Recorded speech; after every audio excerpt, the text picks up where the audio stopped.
بسم اللہ الرحمن الرحیم۔ السلام علیکم۔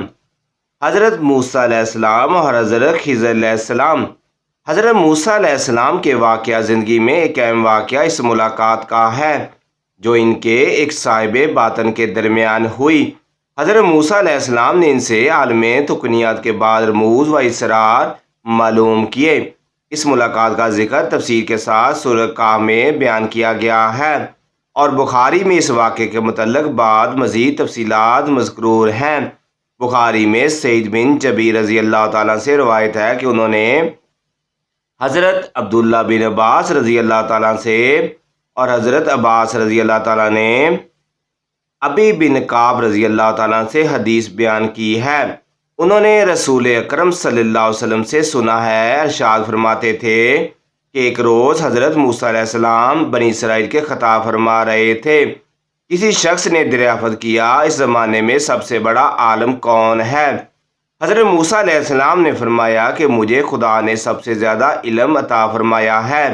اللہ تعالیٰ کو ان کی بات پسند نہ آئی، ان پر اطناب ہوا کہ تمہارا منصب تو یہ تھا اس کو علم الہی کے سپرد کرتے اور کہتے واللہ عالم۔ پھر وہی نازل فرمائی کہ جہاں دو سمندر ملتے ہیں وہاں ہمارا ایک بندہ جو بعد امور میں تجھ سے زیادہ عالم و دانا ہے۔ سفر موسیٰ علیہ السلام۔ حضرت موسیٰ علیہ السلام نے عرض کیا، پروردگار تیرے اس بندے تک رسائی کا کیا طریقہ ہے؟ اللہ تعالیٰ نے فرمایا کہ مچھلی کو اپنے توشہ دان میں رکھ لو، پر جس مقام پر مچھلی گم ہو جائے اسی جگہ وہ شخص ملے گا۔ حضرت موسیٰ علیہ السلام نے مچھلی کو توشہ دان میں رکھا، اپنے خلیفہ یوشع بن نون علیہ السلام کو ساتھ لے کر مرد صالح کی تلاش میں روانہ ہو گئے۔ جب چلتے چلتے ایک مقام پر پہنچے تو دونوں ایک پتھر پر سر رکھ کر سو گئے۔ مچھلی میں زندگی پیدار ہوئی اور وہ زمین سے نکل کر سمندر میں چلی گئی۔ مچھلی پانی کے جس حصے پر بہتی ہوئی گئی، جہاں تک گئی وہاں پانی کی طرح جم کر ایک چھوٹی سی پکندی کی طرح ہو گیا۔ ایسا معلوم ہوتا تھا کہ سمندر میں ایک لکیر یا خط کھینچا ہوا ہے۔ یہ واقعہ یوشع علیہ السلام نے دیکھ لیا تھا، کیونکہ وہ حضرت موسیٰ علیہ السلام سے پہلے بیدار ہو گئے تھے، مگر جب موسیٰ علیہ السلام بیدار ہوئے تو ان سے ذکر کرنا بھول گئے۔ پھر دونوں نے اپنا سفر کرنا شروع کر دیا اور اسی دن اور رات میں آگے ہی بڑھنے لگے۔ جب دوسرا دن ہوا تو موسیٰ علیہ السلام نے فرمایا، اب تھکان زیادہ محسوس ہونے لگی، وہ مچھلی لاؤ تاکہ بھوک رفع کریں۔ نبی کریم صلی اللہ علیہ وسلم نے فرمایا، حضرت موسیٰ علیہ السلام کو اللہ تعالیٰ کی بتائی ہوئی منزل مقصود تک پہنچنے میں کوئی تھکان نہیں ہوئی تھی، مگر منزل سے آگے غلطی سے نکل گئے تو اب تھکان بھی محسوس ہونے لگی۔ یوشع علیہ السلام نے کہا، آپ کو معلوم رہے گا کہ جب ہم پتھر سگرا کی چٹان پر تھے تو وہی مچھلی کا یہ تعجب خیز واقعہ پیش آیا کہ اس میں حرکت بیدار ہوئی، وہ مقتل زمین میں سے نکل کر سمندر میں چلی گئی اور اس کی رفتار پر سمندر میں رستہ بننا چلا گیا۔ میں آپ سے یہ واقعہ کہنا بھول گیا، یہ بھی شیطان کا ایک چرکا تھا۔ نبی کریم صلی اللہ علیہ وسلم نے فرمایا کہ سمندر کا وہ خط مچھلی کے لیے سرب رستہ تھا اور موسیٰ و یوشع علیہ السلام کے لیے عجب۔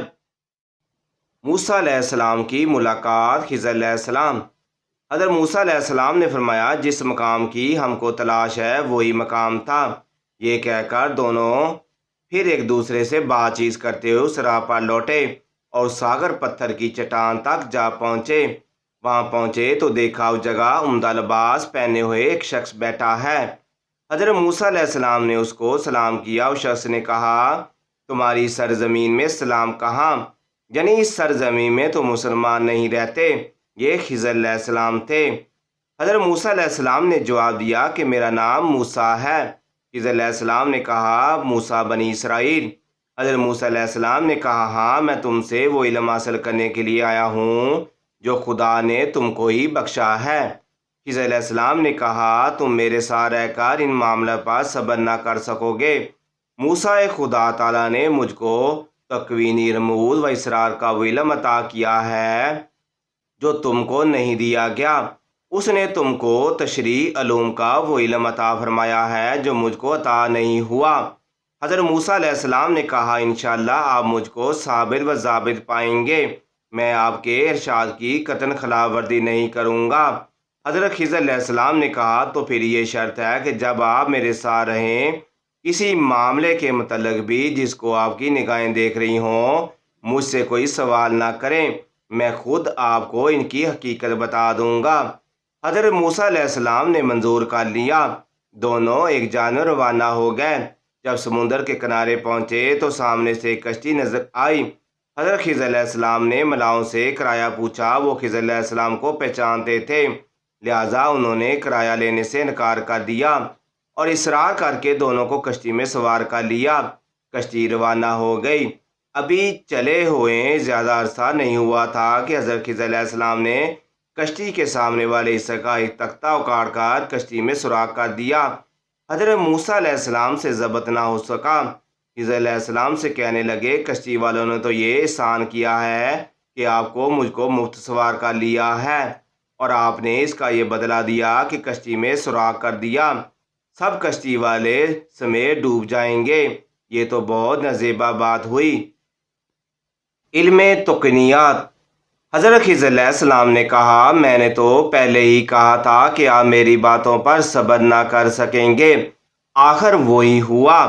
حضرت موسیٰ علیہ السلام نے فرمایا کہ مجھے وہ بات بالکل فراموش ہو گئی، اسی لیے آپ بھول چوک پر مواخذہ نہ کریں، میرے معاملے پر سختگیری سے کام نہ لیں۔ نبی کریم صلی اللہ علیہ وسلم نے فرمایا کہ یہ پہلا سوال واقعی موسیٰ علیہ السلام کی بھول کی وجہ سے تھا۔ اس سنا میں ایک چڑیا کشتی کے کنارے آ کر بیٹھی اور پانی میں چون ڈال کر ایک قطرہ پانی میں لیا۔ حضرت خضر علیہ السلام نے کہا بلا شبہ تشبیہ علم الہی کے مقابلے میں میرا اور تمہارا علم ایسا ہی ہے، حقیقت جیسا کہ سمندر کے سامنے یہ قطرہ کشتی کنارے لگی، دونوں اتر کر ایک جانب روانہ ہو گئے، سمندر کے کنارے کنارے جا رہے تھے۔ ایک میدان میں کچھ بچے کھیل رہے تھے، حضرت خضر علیہ السلام آگے بڑھے، ان میں سے ایک بچے کو قتل کر دیا۔ حضرت موسیٰ علیہ السلام کو پھر یہ رائے صبر نہ دیا، فرمانے لگے ناحق ایک معصوم جان کو آپ نے مار ڈالا، یہ تو بہت ہی برا کیا۔ حضرت خضر علیہ السلام نے کہا میں تو شروع میں ہی کہہ چکا تھا میرے ساتھ رہ کر صبر و ضبط سے کام نہ لے سکیں گے۔ نبی کریم صلی اللہ علیہ وسلم نے فرمایا چونکہ یہ بات پہلی بات سے بھی زیادہ سخت تھی اس لیے موسیٰ علیہ السلام صبر و ضبط نہ کرنے میں معذور تھے۔ حضرت موسیٰ علیہ السلام نے فرمایا خیر اس مرتبہ نظر انداز کر دیجئے، اس کے بعد بھی اگر مجھ سے صبر نہ ہو سکا تو پھر عذر کوئی موقع نہیں رہے گا، اس کے بعد آپ مجھ سے علیحدہ ہو جائیں گے۔ غرض پھر دونوں روانہ ہو گئے۔ چلتے چلتے ایک ایسی بستی میں پہنچے جہاں کے باشندے خوش عیش اور مہمانداری کی طرح قابل تھے، مگر دونوں کی مشرفانہ درخواست پر بھی ان کی مہمانانی بنائی سے انکار کر دیا تھا۔ یہ ابھی بستی میں سے گزر رہے تھے کہ خضر علیہ السلام ایک ایسے مکان کی جانب بڑھے جس کی دیوار کچھ جھلکی ہوئی تھی، اس کے گر جانے کا اندیشہ تھا۔ حضرت خضر علیہ السلام نے اس کے ہاتھ کا سہارا دیا اور دیوار کو سیدھا کر دیا۔ حضرت موسیٰ علیہ السلام نے پھر خضر علیہ السلام کو ٹوکا، فرمانے لگے ہم ایک بستی میں مشرفانہ وارد ہوئے، مگر اس کے بسنے والوں نے نہ مہمانداری کی نہ ٹکنے کو جگہ دی، آپ نے یہ کیا کیا، اس ایک باشندے کی دیوار کو بغیر اجرت درست کر دیا، اگر کرنا ہی تھا تو بھوک پیاس کو دور کرنے کے لیے کچھ اجرت ہی تاخیر لاتے۔ حضرت خضر علیہ السلام نے فرمایا اب میری اور تمہاری جدائی کا وقت آ گیا ہے۔ پھر انہوں نے حضرت موسیٰ علیہ السلام کو ان تینوں معاملات کے حقائق کو سمجھایا اور بتایا کہ یہ سب منجم اللہ باتیں تھیں جن پر آپ صبر نہ کر سکے۔ یہ واقعہ نقل کرنے کے بعد نبی کریم صلی اللہ علیہ وسلم فرمایا ہمارا جی تو یہ چاہتا تھا کہ موسیٰ علیہ السلام تھوڑا صبر اور کرتے، ہم کو اللہ تعالیٰ کے اسرار اور تقنی علوم کی مزید معلومات ہو سکتی۔ جب حضرت موسیٰ علیہ السلام حضرت خضر علیہ السلام کی محبت ہونے لگی تو خضر علیہ السلام نے ان واقعات کی جو حقیقت بیان کی، قرآن عظیم نے سورۃ کہف میں اس واقعے کو بیان کرتے ہوئے اس طرح ظاہر کیا۔ بس اب مجھ میں اور تم میں جدائی کا وقت آ گیا۔ ہاں، جن باتوں پر تم سے صبر نہ ہو سکا ان کی حقیقت تمہیں بتلا دیتا ہوں۔ سب سے پہلے کشتی کا معاملہ لو۔ وہ چند مسکینوں کی تھی جو سمندر میں محنت مزدوری کرتے ہیں۔ وہ جس طرح بڑھ رہے تھے وہاں ایک بادشاہ ظالم جس کی اچھی کشتی پاتا ہے زبردستی لیتا ہے۔ میں نے چاہا اس کی کشتی میں عیب ڈال دوں تاکہ ایبی سمجھ کر اس کو چھوڑ دے گا۔ لڑکے کا معاملہ تو اس ماں باپ مومن ہے۔ میں یہ دیکھ کر ڈرا کہ انہوں نے سرکشی اور کفر کر کے اذیت پہنچائے گا۔